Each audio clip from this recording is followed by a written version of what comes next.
വെറും 10 രൂപ നൽകിയാൽ മതി, സാധനങ്ങൾ ലഭിക്കും. നടപ്പിലാക്കിയത് 5 റേഷൻ കടകൾ മാത്രം. നമസ്കാരം, വിഷ്ണോറ മീഡിയയുടെ പുതിയൊരു വീഡിയോയിലേക്ക് ഏവർക്കും സ്വാഗതം.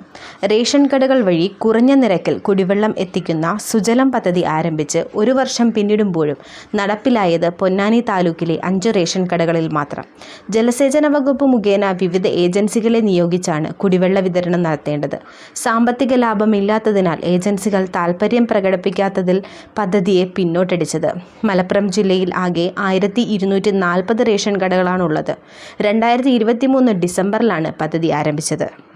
തൊടുപുഴയിലെ മലങ്കര അണക്കെട്ടിൽ നിന്നെത്തുന്ന വെള്ളം 7 രൂപയ്ക്കാണ് ഏജൻസികൾ വാങ്ങുന്നത്.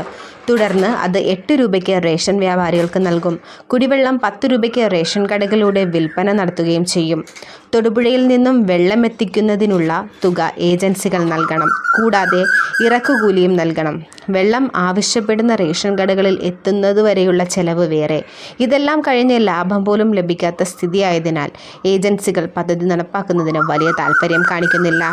തൊടുപുഴയിൽ നിന്നും പൊന്നാനിയിലേക്ക് കുടിവെള്ളം എത്താൻ ആവശ്യമായ വാഹന ചാർജ് 7500 രൂപയാണ് നൽകേണ്ടത്. ഇറക്കുകൂലി ഇനത്തിൽ 2000 രൂപയോളം നൽകണം. ലാഭമില്ലാത്ത അവസ്ഥയാണെന്നും സർക്കാരിൻ്റെ പദ്ധതിയായതിനാൽ മാത്രമാണ് സഹകരിക്കുന്നതെന്നും പൊന്നാനിയിലെ ഏജൻസി ജീവനക്കാർ പറയുന്നു.